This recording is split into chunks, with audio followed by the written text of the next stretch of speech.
चलिए गाइस, सो आज हम लोग स्टार्ट कर रहे हैं सुपर 75 आवर्स डे वन। देखिए, ये जो बेसिकली लेक्चर हैं ये बहुत इंपॉर्टेंट होने वाले हैं, क्योंकि 75 आवर्स में आपका फाइनेंस, अकाउंटिंग और कॉस्टिंग का बेस काफ़ी स्ट्रांग होने वाला है। तो मैंने इन लेक्चर को पर्सनली डिज़ाइन किया है 75 आवर्स में, कि जिससे कि आप किसी भी इंटरनेशनल कोर्सेज के बारे में बात करें, चाहे फिर वो सीएमए हो, डिप्लोमा इन आईएफआरएस हो, सीपीए हो या एसीसी हो। देखिए, इन लेक्चर्स के अंदर जो मेरी मेन थीम है वो आपकी जनरल एंट्री को स्ट्रॉन्ग करना, आपके यूएस गैप और आईएफआरएस के फंडामेंटल कॉन्सेप्ट को स्ट्रॉन्ग करना है। अगर आपके ये कॉन्सेप्ट अच्छे से स्ट्रॉन्ग हो गए, बिलीव मी, आप फर्स्ट अटेम्प्ट में क्या करेंगे, इन सब्जेक्ट को पास करेंगे। तो ये मान के चलिए कि आपके करियर में एक बहुत इंपॉर्टेंट रोल प्ले करने वाले हैं ये 75 आवर्स के फंडामेंटल लेक्चर। तो मैं कुछ सेगमेंट वाइज इनको डिस्कस करने वाला हूं कि किस तरीके से हमारी प्रिपरेशन होने वाली है। तो सबसे पहला सेगमेंट जो मैंने आज डिसाइड किया है शुरुआत से, फाइनेंशियल स्टेटमेंट को अच्छे से अंडरस्टैंड करना। अब अच्छे से अंडरस्टैंड करने का क्या मतलब है? तो सबसे पहला सेगमेंट हम कवर करने जा रहे हैं एलिमेंट ऑफ फाइनेंशियल स्टेटमेंट। मतलब फाइनेंशियल स्टेटमेंट की even not a single item, आपको हर आइटम अच्छे से अंडरस्टैंड होगी। मतलब इन लेक्चर्स को देखने के बाद आपसे कोई पूछे एडिशनल पेड इन कैपिटल क्या होता है, इक्विटी क्या होता है, कॉम्प्रिहेंसिव इनकम किसको बोलते हैं, रिटेन अर्निंग किसको बोलते हैं, एओसीआई अदर कॉम्प्रिहेंसिव इनकम में क्या डिफरेंसेस हैं, इंपेयरमेंट, ट्रेजरी स्टॉक, हर माइन्यूट से माइन्यूट आइटम को मैं इन फंडामेंटल लेक्चर में कवर करूंगा। उसके बाद यूएस गैप किस तरीके से आईएफआरएस से डिफरेंसेस है। देखिए, इंटरनेशनली अगर हम देखें तो bilingual world of accounting, American company US GAAP को फॉलो करती है और rest of the world IFRS. So US GAAP, IFRS, Ind AS, IAS में किस तरीके से डिफरेंस है वो हम यहां पे कवर करेंगे। और डिफिकल्ट जनरल एंट्रीज का सेगमेंट। अब डिफिकल्ट जनरल एंट्रीज जैसे कंसोलिडेशन करते समय क्या जनरल एंट्रीज पास करना चाहिए, फंड अकाउंटिंग के समय क्या जनरल एंट्री पास करना चाहिए, लोन अमोर्टाइजेशन, लीजेस, इंपेयरमेंट, सारी डिफिकल्ट एंट्रीज का आपको यहां पे सॉल्यूशन मिलने वाला है। मतलब अगर आप एक डेडिकेटेड पढ़ने वाले स्टूडेंट हैं तो ये लेक्चर्स आपके लिए गेम चेंजर होने वाले हैं। तो पहले सेगमेंट की आज हम शुरुआत कर रहे हैं। ऐसे 10 मॉड्यूल्स, 10 सेगमेंट को मैंने डिसाइड किया है। तो पहला segment detail analysis of financial statement. चलिए स्टार्ट करते हैं। सो देखिए गाइस, सबसे पहले आपको समझना होगा कि फाइनेंशियल स्टेटमेंट कौन कौन से होते हैं। तो देखिए, सबसे पहला फाइनेंशियल स्टेटमेंट मैंने मेंशन किया हुआ statement of financial position as at the end of the period. मतलब सबसे एंड में हम लोग क्या बनाते हैं, फाइनेंशियल पोजीशन जो आपको बताता है उसको हम बोलते हैं बैलेंस शीट। तो बैलेंस शीट आपका एक फाइनेंशियल स्टेटमेंट है।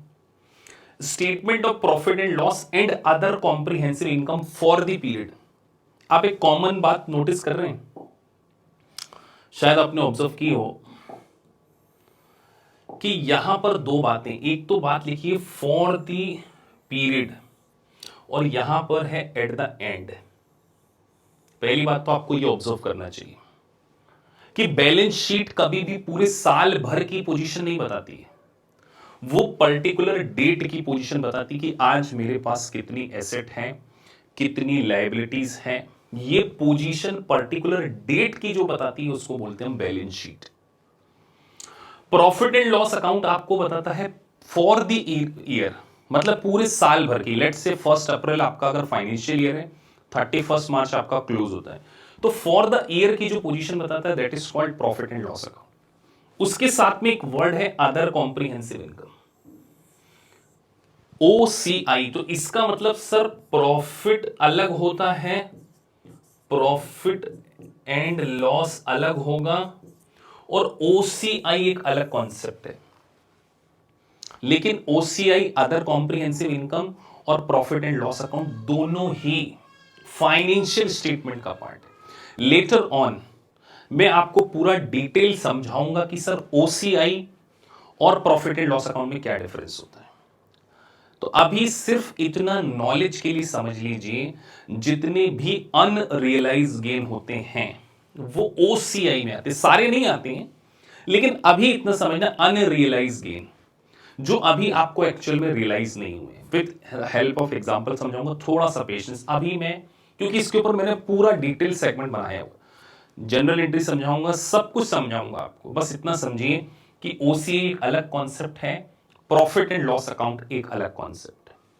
उसके बाद statement of changes in equity for the period, मतलब सर हम तो अभी तक यही समझते थे कि प्रॉफिट एंड लॉस अकाउंट और बैलेंस शीट को फाइनेंशियल स्टेटमेंट बोलते हैं, बस यही गलती आप लोग करते थे।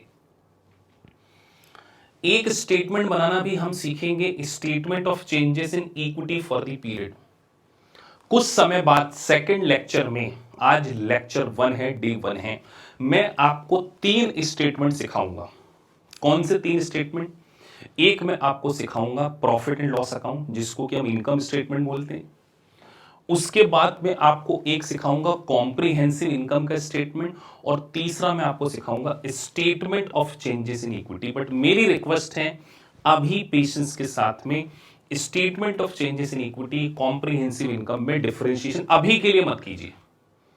सेकेंड लेक्चर में आपको तीनों में अच्छे से डिफरेंस समझ में आएगा, लेकिन राइट नाउ आपको क्या समझना है सर, कि ये भी फाइनेंशियल स्टेटमेंट होता है। कैश फ्लो स्टेटमेंट आप 12th क्लास में पढ़ते हैं, तो कैश फ्लो स्टेटमेंट दोनों मेथड से हम अच्छे से समझेंगे sir, direct method, indirect method, दोनों को हम डिटेल समझेंगे। एटलीस्ट 3 या 4 और इवन 6 आवर मैंने इसके लिए स्पेंड किए हुए, cash flow statement under direct method और इनडायरेक्ट मेथड, पूरा डिटेल समझ में आएगा, क्योंकि यूएससीएमए के एग्जाम में बड़ा इंपॉर्टेंट पोर्शन है ये फर्स्ट पार्ट में। उसके बाद notes, summary of accounting policies, तो आपको डिफरेंसेस नहीं पता होगा उतने अच्छे से कि सर अकाउंटिंग पॉलिसीज क्या होती हैं, जैसे सिग्निफिकेंट अकाउंटिंग पॉलिसीज हैं, उसके बाद अकाउंटिंग एस्टीमेट है, फिर चेंजेस इन अकाउंटिंग मेथड्स है, एरर करेक्शन, इसमें भी आपको कंफ्यूजन होगा। लेकिन अभी बेटा नाम के लिए समझ लीजिए, इन सब को ही क्या बोला जाता है, फाइनेंशियल स्टेटमेंट बोला जाता। पूरा डिटेल हम समझने वाले, ये फंडामेंटल्स लेक्चर्स हैं, तो बिल्कुल सीक्वेंस में चलेंगे। ये पीडीएफ भी आपको दी जाएगी, मतलब ये वाले नोट्स और मेरे 75 घंटे, ये 75 आवर्स आपकी पूरी जिंदगी बदलने वाले, और आप ग्लोबल अकाउंटेंट बनने वाले हैं, इंटरनेशनल प्रोफेशन को पास करने वाले, ये मान के चलिए।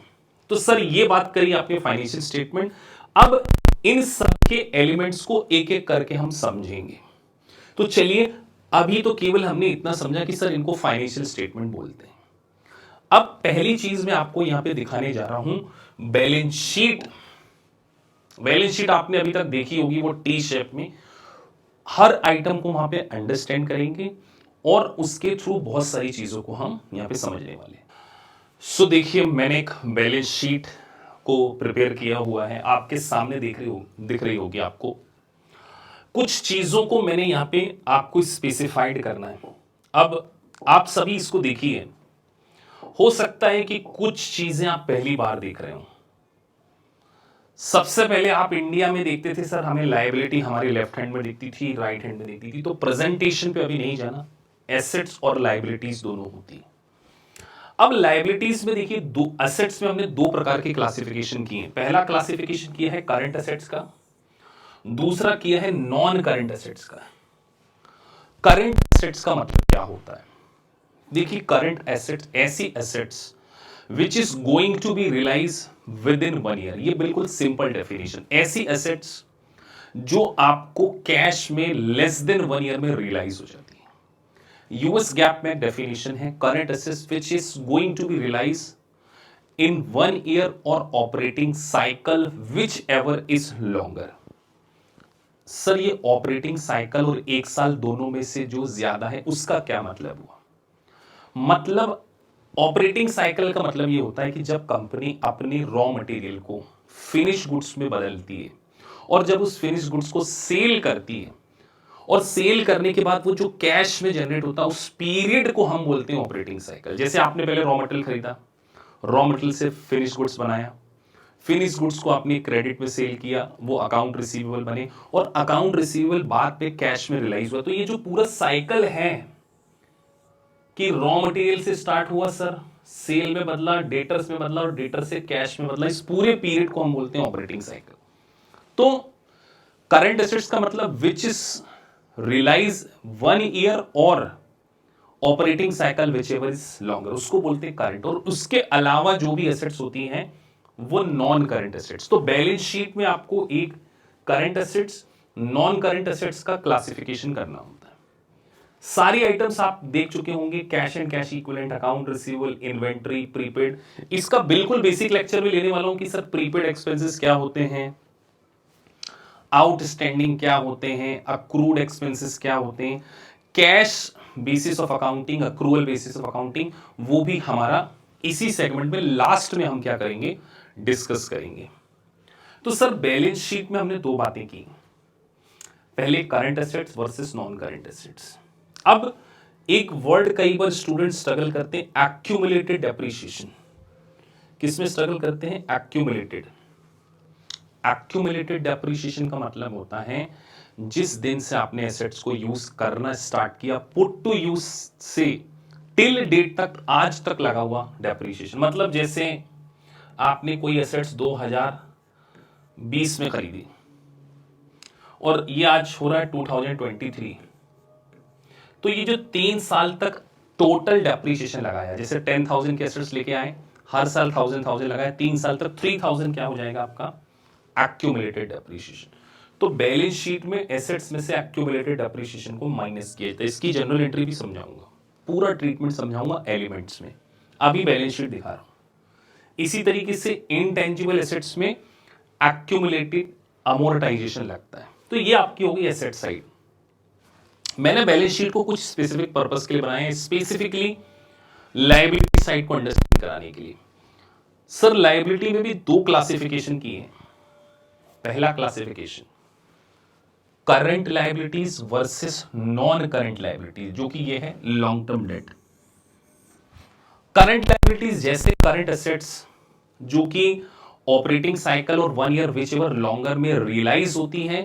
करंट लायबिलिटी ऐसी लायबिलिटी जिसका पेमेंट आप 1 ईयर और ऑपरेटिंग साइकिल दोनों में से जो ज्यादा हो उसके अंदर करते हैं, उसको हम बोलते हैं करंट लायबिलिटी। और ऐसी लायबिलिटी जो करंट नहीं है वो नॉन करंट है, या उसको हम लॉन्ग टर्म लायबिलिटी भी बोल सकते हैं। आप कमाल की बात ये देख रहे होंगे, ये सेगमेंट मुझे बैलेंस शीट में समझाना है। शेयर होल्डर इक्विटी,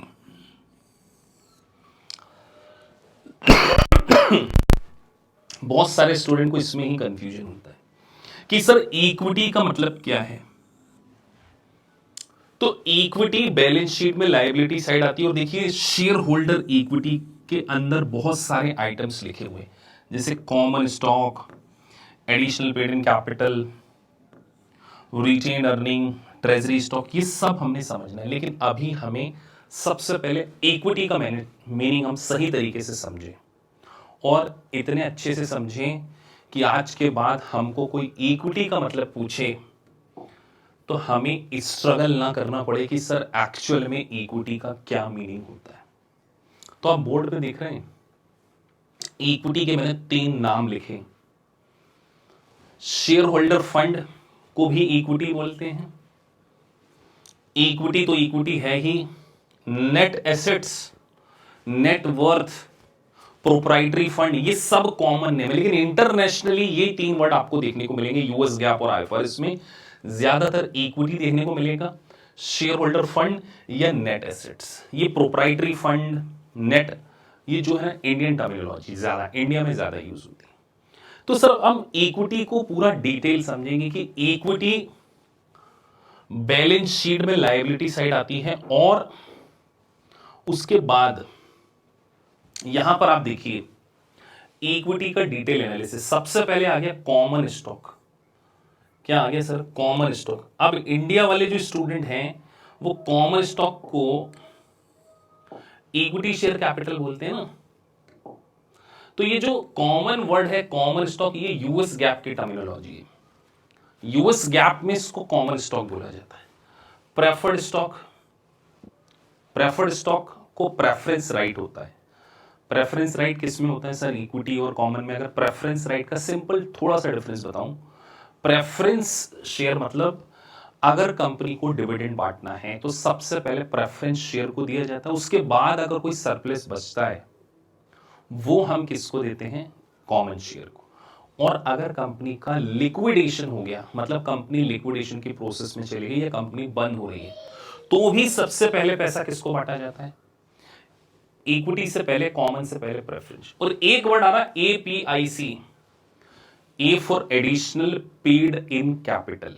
जब कंपनी अपनी पार वैल्यू से ज्यादा प्राइस पे शेयर को इशू करती है, इसको हम बोलते हैं एडिशनल पेड इन कैपिटल। मतलब अगर कंपनी की पार वैल्यू 1 है और लेट से कंपनी ने 10 में शेयर इशू किया है, तो ये जो 9 एक्स्ट्रा लिया है ना, that is called additional paid in capital. Retain earning sir आप सभी समझते हैं, एक्यूमुलेटेड प्रॉफिट्स, जितने भी प्रॉफिट कंपनी ने आज तक कमाए हैं। जैसे कंपनी लेट से 2015 में स्टार्ट हुई, ये 2023 चल रहा है, तो पिछले 8 साल में कंपनी ने जो भी प्रॉफिट कमाए इसको क्लब करके हम क्या बोलेंगे? Retain earning. एओसीआई का मतलब होता है एक्यूमुलेटेड अदर कॉम्प्रिहेंसिव इनकम। थोड़ी देर पहले बताया ना अनरियलाइज गेन, इनके ऊपर एक अलग से लेक्चर है, रिटेन अर्निंग, एओसीआई, कॉम्प्रिहेंसिव इनकम, उसको कवर करेंगे। सर इन सब का टोटल, और नीचे एक लेस देख रहे हैं आप, ट्रेजरी स्टॉक। जब कंपनी अपने ही शेयर को बाय बैक कर लेती है, जैसे अगर आप थोड़ा सा न्यूज़पेपर पढ़ते हो तो जैसे इन्फोसिस ने भी बाय बैक का ऑफर दिया, तो जब आप अपने ही शेयर जो कि आपने पहले मार्केट में इशू किए थे उसको खरीद लेती है कंपनी, उसको हम बोलते हैं ट्रेजरी स्टॉक। तो ट्रेजरी स्टॉक क्या है? इन सब में से माइनस होता है, मतलब इक्विटी का कैलकुलेशन करते समय ट्रेजरी स्टॉक को सब्सट्रैक्ट किया जाता है। पूरी ट्रेजरी स्टॉक की अकाउंटिंग समझाऊंगा सर, डेबिट होता है, क्रेडिट होता है, सब समझाऊंगा, लेकिन अभी हम सिर्फ इतना समझ रहे हैं कि सर इक्विटी का क्या मीनिंग होता है। इन सब का टोटल लगा दीजिए, उसमें से ट्रेजरी स्टॉक को माइनस कर दीजिए, जो आएगा उसको हम क्या बोलेंगे? इक्विटी। और इक्विटी बैलेंस शीट में लायबिलिटी साइड आता है, देख रहे हैं आप, शेयर होल्डर इक्विटी में common share, additional paid in capital, retain earning, treasury stock minus है, इन सब का टोटल कहलाता है शेयर होल्डर इक्विटी। अभी भी कुछ डिटेल एनालिसिस नहीं किया, अब मैं आपको ना एक्सेल में एक प्रैक्टिकल बैलेंस शीट बना के समझाऊंगा इक्विटी के कॉम्बिनेशन की। सर इक्विटी में share holder fund, net assets कैसे हम कैलकुलेट कर सकते हैं, तो उसके लिए हमें एक्सेल को क्या करना पड़ेगा? यूज करना पड़ेगा। एक बैलेंस शीट हम बनाएंगे, उसके बेसिस पे इक्विटी का पूरा एनालिसिस करेंगे। चलिए एक्सेल की ओर चलते हैं। चलिए आपके समझने के लिए मैंने एक बैलेंस शीट पहले से ड्राफ्ट कर रखी है। देखिए ये साइड एसेट मेंशन है, इधर लायबिलिटी मेंशन है, तो हमें सबसे पहले इक्विटी को समझना है। तो देखिए इक्विटी का कैलकुलेशन हम पहले लायबिलिटी साइड से कर लेते हैं। तो सर हमने लिखा कॉमन शेयर, तो कॉमन शेयर आपका कितना? 10,65,000। उसके बाद मैंने आपको यहाँ पे additional paid in capital mention करके दिया हुआ 2 लाख। तो इन दोनों का अगर हम टोटल लगाएं तो ये हो गया 12,65,000। तो मैंने अभी इसमें रिटेन अर्निंग नहीं ली है, अगर मैं यहाँ पे एक रिटेन अर्निंग भी और मेंशन कर दूं, लेट से रिटेन अर्निंग भी मैं लिख लेता हूँ ना, इसको मैं 10,000 कर देता हूँ, इसको मैं 25,000 कर देता हूँ, ताकि आप समझने में अंडरस्टैंड कर सके। तो आप अगेन देखिए, फिर मैं यहाँ पे रिटेन अर्निंग को भी मेंशन कर रहा हूँ। तो रिटेन अर्निंग भी मैंने यहाँ पे 10,000 मेंशन कर दी, तो ये मिला के हो गया 12,75,000 टोटल लगा लीजिए। यस, तो ये इक्विटी का कैलकुलेशन मैंने कर लिया। अब मैं दूसरे तरीके से भी क्या सर मैं एसेट साइड से कैलकुलेट कर सकता हूँ नेट एसेट्स को? तो अगर हम यहाँ बेटा नेट एसेट्स का कैलकुलेशन करें तो नेट एसेट्स क्या है? Total assets minus total liability. तो सर क्वेश्चन में टोटल एसेट्स के लिए मुझे एसेट साइड जाना पड़ेगा। तो देखिए 13,65,000 मेरी टोटल एसेट्स है, 13,65,000 माइनस मैं क्या करूं टोटल लायबिलिटीज। तो टोटल लायबिलिटीज में मेरे पास ये तीन चीजें हैं। एक तो अनसिक्योर्ड लोन है 25 का, प्लस 40 का ये, तो 25 हो गया 50 और 40 हो गया 90। तो देखिए मैं यहां से लायबिलिटी को माइनस कर रहा हूं, तो 90,000। तो इसका मतलब ये हुआ सर कि 13,65,000 माइनस 90,000, ये 12 लाख। तो दोनों ही केस में इक्विटी का क्या मतलब है और नेट एसेट्स का मीनिंग भी सेम है। क्या सर हम कोई और दूसरे तरीके से भी कैलकुलेट कर सकते हैं? देखिए मैं एक और चीज बता रहा हूं। इस क्वेश्चन में आप सबसे पहले एक चीज नोटिस कीजिए, क्या आप वर्किंग कैपिटल जानते हैं? किसी को पता है working capital? Sir working capital का मीनिंग होता है working capital current assets minus current liability. तो क्वेश्चन में सर क्या करंट एसेट्स हम ढूंढ सकते हैं? तो बेटा दी हुई है करंट एसेट्स आपको, ये यहां से टोटल लगा लीजिए। तीनों का टोटल अगर आप देखें तो 50, 65 और 40, तीनों का टोटल हो गया 1,15,000। यहाँ मैं लिख रहा हूँ करंट एसेट्स 1,00,000, मैं सिर्फ समझाने के लिए कि आपको सारा लॉजिक बताओ। सर करंट लायबिलिटीज माइनस कर देते हैं। तो बेटा करंट लायबिलिटीज आपको दो है, 65 दी हुई है, 40 और 25 यहां से माइनस कर दो, लेस 65,000। तो सर 1,15,000 माइनस 65,000, ये क्या आ गया 50,000। What is this? दिस 50,000, इस 50,000 को हम क्या बोल रहे हैं? Working capital. अब इस वर्किंग कैपिटल में अगर मैं नॉन करंट एसेट्स को जोड़ दूं, non current assets, sir non current मतलब लॉन्ग टर्म एसेट्स, यहां जोड़ देते हैं बेटा। तो नॉन करंट एसेट्स ये तीनों चीजें, ये आपका तीनों का टोटल होता है 12,50,000। ठीक है, सो 12,50,000 ना। ये मैं इसको यहां से ग्रीन कर देता हूं ताकि आपको समझ में आए कि सर वर्किंग कैपिटल आपने निकाली। वर्किंग कैपिटल कैसे निकाली? Current assets minus current liability हो गया, है ना। तो करंट एसेट्स थी आपकी 1,15,000, करंट लायबिलिटी 65, तो 115 माइनस 65 किया, 50,000 आपके आपका working capital. Non current assets को जोड़ दिया। अब इसमें से मैं लॉन्ग टर्म और माइनस कर दूं,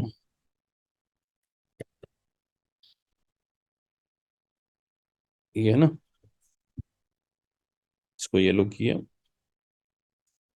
sir working capital plus non current less long term liability. तो क्योंकि कई बार एग्जाम में आपको कंफ्यूज किया जा सकता है, तो long term liability balance sheet में कितनी दी है? 25,000। तो यहां से हम 25 और माइनस कर देते हैं। तो जोड़िए इन तीनों को, यहां से जोड़ लीजिए। 50 ये जोड़ा, प्लस 12,50,000 कितना हो गया? 13 लाख, और 13 में से 25 माइनस चला गया था 12 लाख। तो एक फॉर्मूला ये भी वही आया देखो। इसी तरीके से तो आपने नेट, तो हम एक फॉर्मूला बना सकते हैं कि sir net working capital, net working capital plus non current assets minus non current liability, ये भी नेट एसेट्स ही होता है। तो कंफ्यूज आपको कई बार किया जाता है, this is called net assets. आपको कंफ्यूज नहीं होना। देखो मैंने वर्किंग कैपिटल 50,000 लिखा, नॉन करंट एसेट्स 12,50,000, तो 50 और 1250 कितना हो गया? 13। उस 13 में से मैंने 25 को माइनस कर दिया, तो अगेन 12,75,000। तो इस लेवल का आपको एनालिसिस आना चाहिए। और देखिए सबसे सिंपलीफाई लैंग्वेज में मैंने आपको इक्विटी का मतलब समझा दिया कि सर इक्विटी का मतलब शेयर होल्डर फंड भी होता है, इक्विटी का मतलब नेट एसेट्स भी होता है, इक्विटी को कई लोग नेटवर्थ भी बोलते हैं। तो आपको किसी प्रकार से कंफ्यूज होने की जरूरत नहीं है। आपका पूरा फोकस क्लियर होना चाहिए कि चाहे तो सर हम एसेट साइड से कैलकुलेट कर ले, चाहे हम लायबिलिटी साइड से कैलकुलेट कर ले, इक्विटी का मतलब ये है। तो आज के बाद आप इक्विटी को कभी भी इक्विटी शेयर कैपिटल के नाम से अकेले नहीं जानेंगे। तो ये जो फंडामेंटल कंसेप्ट है, इसीलिए मैं आपको क्या कर रहा हूं, समझा रहा हूं। चलिए, तो अब हम आगे बढ़ते हैं। चलिए, सो अभी हमने डिटेल बैलेंस शीट में इक्विटी को अंडरस्टैंड कर लिया।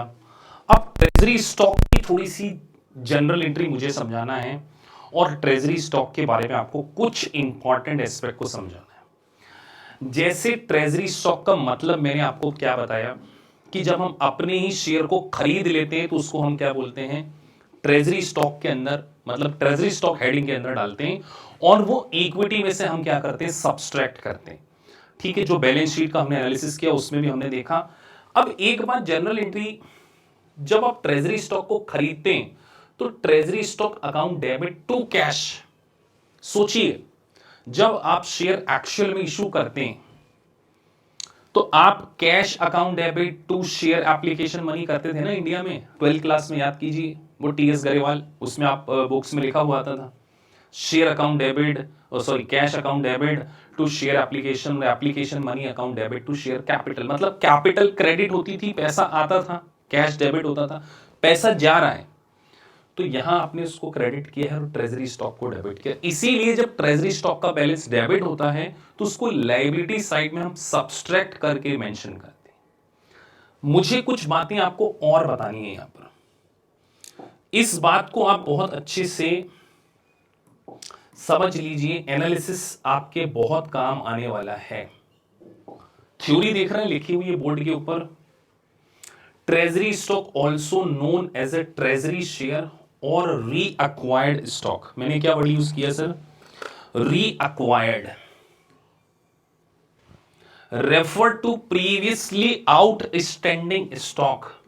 अब ये आउटस्टैंडिंग वर्ड के ऊपर मैंने हाईलाइट किया बेटा, जब यूएससीएमए और सीपी की एग्जाम देंगे तो कई बार आपसे पूछा जाएगा मल्टीपल चॉइस क्वेश्चन में, क्या ट्रेजरी स्टॉक आउटस्टैंडिंग कहलाते हैं, तो बेटा वहां पे नो वर्ड। अब वो मार्केट में इशू नहीं है, आपने अपने शेयर को खरीद लिया तो वो मार्केट में तो है ही नहीं, तो अब वो आउटस्टैंडिंग नहीं है। और the result is that total number of outstanding share of the open market decreases. मतलब सर पहले हमारे पास 10,000 शेयर थे, उसमें से 2,000 शेयर बाय कर लिए, तो कितने बचे बेटा, 8,000 शेयर बचे। मतलब जब आप अपने शेयर को बायबैक कर लेते हो तो आउटस्टैंडिंग में से माइनस करना पड़ता है, ध्यान रखना, आउटस्टैंडिंग में से माइनस करते हैं। तो इसीलिए लिखा है कि decrease and treasury remain issued but is not included in distribution of dividend. जब कंपनी अपने एग्जिस्टिंग शेयर होल्डर को डिविडेंड बांटती है तो ट्रेजरी स्टॉक, क्योंकि वो खुद ने ही खरीद लिए हैं, अब आउटस्टैंडिंग में है ही नहीं, तो कंपनी डिविडेंड 10,000 के ऊपर नहीं देगी बेटा, वो 8,000 के ऊपर देगी। तो अगर क्वेश्चन में आपको मेंशन करके दिया हो कैलकुलेट डिविडेंड, लेट से 12% का रेट दिया, तो 12 यहां पे ना लगाते हुए 12% आप यहां पे लगाएंगे। लेट से एक शेयर 10 का था तो 80,000 का 12% हो गया 9,600। कितना, 9,600। तो सर दो तीन बातें, ट्रेजरी स्टॉक इक्विटी में से माइनस होता है, दूसरा ट्रेजरी स्टॉक आउटस्टैंडिंग नहीं होता है, ट्रेजरी के ऊपर डिविडेंड नहीं दिया जाता है, ट्रेजरी के कारण नंबर ऑफ शेयर कम हो जाते हैं, और ईपीएस के कैलकुलेशन के लिए भी, अर्निंग पर शेयर के कैलकुलेशन के लिए भी ट्रेजरी स्टॉक को कंसीडर नहीं किया जाता। सर ईपीएस क्या होता है, समझाएंगे लेटर ऑन। अभी इतना समझो कि जैसे अर्निंग पर शेयर, अगर कंपनी की अर्निंग 2 लाख थी तो 1 लाख कंपनी के शेयर थे लेट से, तो कंपनी का ईपीएस 2 रुपए आता, अब कंपनी इसमें से 50,000 शेयर को बायबैक कर ले तो वो आउटस्टैंडिंग नहीं है, तो कंपनी का प्रॉफिट तो वही है 2 लाख, लेकिन शेयर कम हो गए। तो 50,000 जब हमने यहां से माइनस कर दिया तो ईपीएस आपका 4 हो जाएगा। तो एक बात मल्टीपल चॉइस क्वेश्चन को सॉल्व करते ध्यान रखिए, एग्जाम में पूछा गया है, ट्रेजरी स्टॉक के कारण कंपनी का ईपीएस बढ़ जाता है। टेक्निकल एग्जाम होती है, हम भूल जाते हैं कि ट्रेजरी स्टॉक आउटस्टैंडिंग में कंसीडर नहीं करते। तो जब कभी भी मेरे दोस्तों ईपीएस का कैलकुलेशन आपको दिया जाए तो आउटस्टैंडिंग शेयर का कैलकुलेशन करते समय ट्रेजरी स्टॉक को आपने माइनस कर देना। ये बात आप आने वाले समय में भी याद रखेंगे। तो ट्रेजरी स्टॉक की आपको जनरल एंट्री समझ में आ गई। अभी भी ट्रेजरी स्टॉक में थोड़ा कुछ बचा हुआ है। सर आप यहां पर क्यों नहीं बता रहे? बेटा जब ट्रेजरी स्टॉक का सेगमेंट आएगा पूरा डिटेल वहां पे समझेंगे कि मार्केट वैल्यू पर ट्रेजरी स्टॉक को खरीदना, बुक वैल्यू पे ट्रेजरी स्टॉक को खरीदना। लेकिन अभी हम बेस स्ट्रॉन्ग कर रहे हैं, कल को आपको किसी कंपनी के फाइनेंशियल स्टेटमेंट में ट्रेजरी स्टॉक वर्ड देखने को मिल जाए। क्योंकि इस कोर्स को बहुत सारे ऐसे स्टूडेंट भी करते हैं जो इंटरनेशनल कोर्स नहीं कर रहे बट अच्छे अकाउंट प्रोफाइल में जाना चाहते हैं, अपनी फाइनेंस और अकाउंटेंसी की लिटरेसी को इंप्रूव करना चाहते हैं। Benefit of these lectures. तो सर ट्रेजरी स्टॉक को भी हमने समझ लिया, हमने इक्विटी को भी समझा। चलिए थोड़ा सा और कुछ चीजों को डिस्कस करते हैं। डिविडेंड के पेमेंट की डेट, जैसे देखिए बोर्ड ऑफ डायरेक्टर अपनी एक बोर्ड मीटिंग ऑर्गेनाइज कराता है, उसमें वो क्या करता है, डिविडेंड को अनाउंस करता है। तो डिविडेंड अनाउंसमेंट की डेट पर हम एक्चुअल में पेमेंट नहीं करते हैं, डिविडेंड डिक्लेरेशन की डेट पे उस दिन तो केवल आप अपनी बुक्स में एक जनरल एंट्री लायबिलिटी रिकॉर्ड करते हैं। तो सर डिविडेंड दिया जाता है रिटेन अर्निंग से, पास्ट के एक्यूमुलेटेड प्रॉफिट से, क्योंकि करंट ईयर में तो अभी कंपनी ने प्रॉफिट नहीं कमाया, अभी तो करंट ईयर चल रहा है ना। तो पास्ट में जो भी प्रॉफिट कमाया उसको हमने डेबिट कर दिया, रिटेन अर्निंग अकाउंट डेबिट। और देखिए यहां पे मैंने मेंशन किया इक्विटी। सर ये इक्विटी क्यों मेंशन किया आपने? बेटा इक्विटी कम होगा ना तो इसीलिए डेबिट किया। मतलब आप ध्यान रखिए कि डिविडेंड डिक्लेरेशन के कारण इक्विटी का बैलेंस कम हो जाता है। सर इक्विटी का बैलेंस कम हो जाता है? अरे बेटा retain earning is a part of equity, तो जब रिटेन अर्निंग कम होगी तो इक्विटी भी तो कम होगी ना। यही लॉजिक्स आपको सोचते आने चाहिए। अगर आपको सीपीए करना है, यूएससीएमए करना है, तो आपका कॉन्सेप्ट स्ट्रॉन्ग होना चाहिए कि सर डिविडेंड डिक्लेरेशन से इक्विटी कम होता है, not only retain earning, because retain earning is a part of equity. तो जनरल एंट्री करी, रिटेन अर्निंग को डेबिट कर दिया और डिविडेंड पेबल को हमने क्या कर दिया है, यहां पर क्रेडिट कर दिया।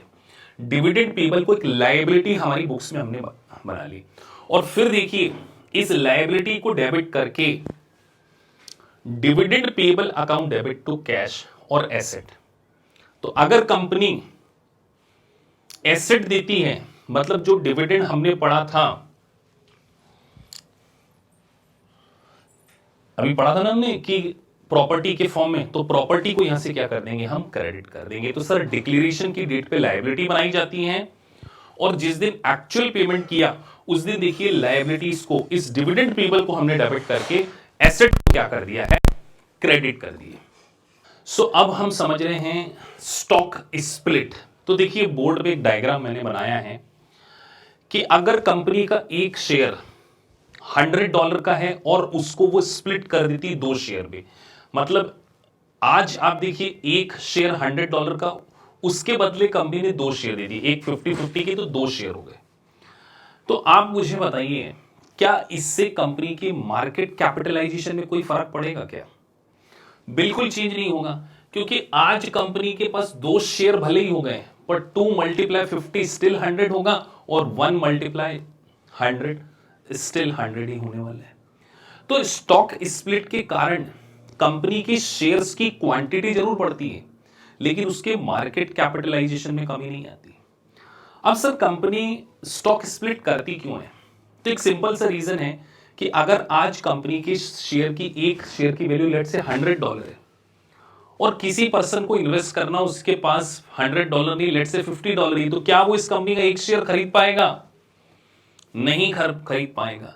तो जब कंपनी चाहती है कि नंबर ऑफ इन्वेस्टर उसकी कंपनी में इन्वेस्ट करें, तो वो स्टॉक स्प्लिट के ऑप्शन को चूज करती। तो क्वांटिटी भले बढ़ जाती है, लेकिन कंपनी का मार्केट कैपिटलाइजेशन कभी कम नहीं होता। आप सोचिए, आपके पास एक 2000 का नोट है जो आजकल मार्केट में देख नहीं रहा है, और मैं आपसे 2000 का एक नोट लेकर आपको 100 के 20 नोट्स दे दूं, तो आपके पास नोट्स की संख्या तो बढ़ गई। सर पहले 1 था तो भी 2000 वैल्यू थी, आज मेरे पास 100 के 20 हैं, स्टिल वैल्यू तो मेरी 2000 ही है ना। तो ये आपको क्या करना है, ध्यान रखना है कि स्टॉक स्प्लिट से मार्केट कैपिटलाइजेशन में चेंज नहीं होता, नंबर ऑफ शेयर बढ़ते हैं। अब सर नंबर ऑफ शेयर बढ़ते हैं तो क्या ईपीएस में कोई चेंज आता है क्या? अगर ये मल्टीपल चॉइस क्वेश्चन सीएमए या सीपी के एग्जाम में आपसे पूछ लिया जाए, तो सर लेट से कंपनी का पहले प्रॉफिट था, यहां लिख लेते हैं 50,000, और कंपनी के पास पहले 1000 शेयर थे, है ना, और वो शेयर थे 100 के हिसाब से, ठीक है, ये मैंने मेंशन किया है। तो कंपनी 1000 से डिवाइड करेगी 1 2, तो अभी ईपीएस आ रहा है 50। अब कंपनी इस 100 के शेयर को 50 में कन्वर्ट कर रही है, तो शेयर्स तो डबल हो जाएंगे। 50,000 प्रॉफिट तो रहेगा ही, लेकिन शेयर हो जाएंगे डबल। तो 1 2 3 1 2 3 ही यहां से काटेंगे तो ईपीएस हो जाएगा 25। तो आपसे मल्टीपल चॉइस क्वेश्चन में पूछा जाए कि स्टॉक स्प्लिट के कारण ईपीएस में क्या चेंज आता है, तो आपका आंसर आने वाले समय में क्या होगा कि सर अर्निंग पर शेयर कम हो जाएगा।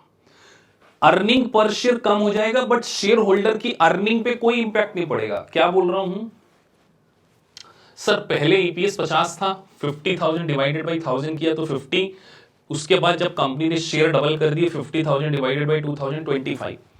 अब मान के चलो मेरे पास इस कंपनी के 100 शेयर थे, तो मेरी टोटल अर्निंग कितनी हो गई थी, पहले 100 मल्टीप्लाई 50, तो 100 मल्टीप्लाई 50 5000 होता है।